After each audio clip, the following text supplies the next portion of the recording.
Assalamualaikum warahmatullahi wabarakatuh. Hai guys, jumpa lagi bersama Code with Yagi. Pada Kotlin, menggunakan dua atau lebih fungsi dengan nama yang sama disebut dengan overloading. Overloading dapat dilakukan selama fungsi itu memiliki parameter yang berbeda. Berikut merupakan contoh overloading fungsi it pada sebuah kelas animal.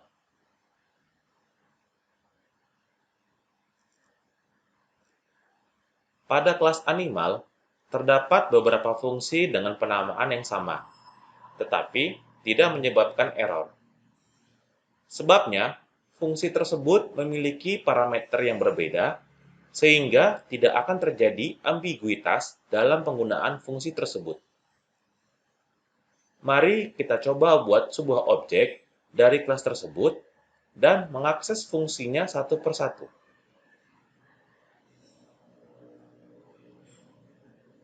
Fungsi it yang pertama dapat digunakan tanpa mengirimkan parameter apapun. Sedangkan fungsi it yang kedua, kita mengirimkan sebuah parameter string sebagai nilai type food. Dan fungsi it yang terakhir membutuhkan dua buah parameter, type food dan quantity.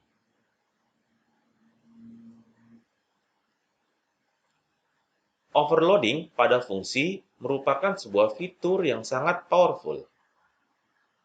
Untuk dapat lebih memahami betapa pentingnya overloading, mari kita buat sebuah kelas kalkulator yang di dalamnya memiliki fungsi matematika dengan menerapkan overloading pada sebuah fungsi. Kemudian, kita buat sebuah objek kalkulator pada main dan mengakses fungsi yang berada pada kelas tersebut.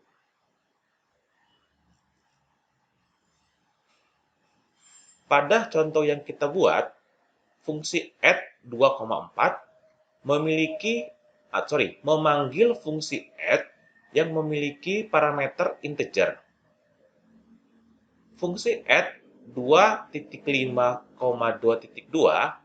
memanggil fungsi add yang memiliki parameter double. Begitu juga dengan yang lainnya. Pada playlist Kotlin Functional Programming, kita sudah mengenal bahwa Kotlin dapat mengextend sebuah fungsi pada kelas tanpa harus mewarisi kelasnya. Hal ini dilakukan dengan deklarasi khusus yang disebut dengan extension.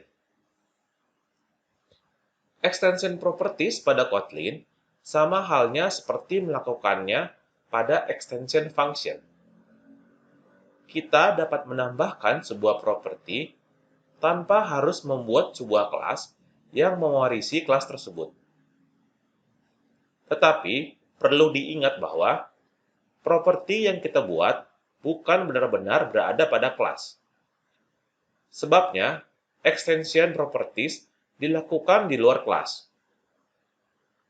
Dengan demikian, extension properties hanya bisa didefinisikan dengan cara menyediakan getter dan atau setter secara eksplisit.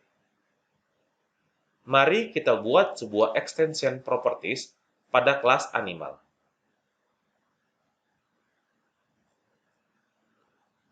Dengan menambahkan extension properties getAnimalInfo pada kelas animal, maka kita dapat menggunakan properti tersebut pada sebuah objek kelas animal. Dengan menjalankan kode tersebut, maka outputnya adalah nama .2 Kotlin Meow, berat .2 5.0, umur .2 2, mamalia .2 true.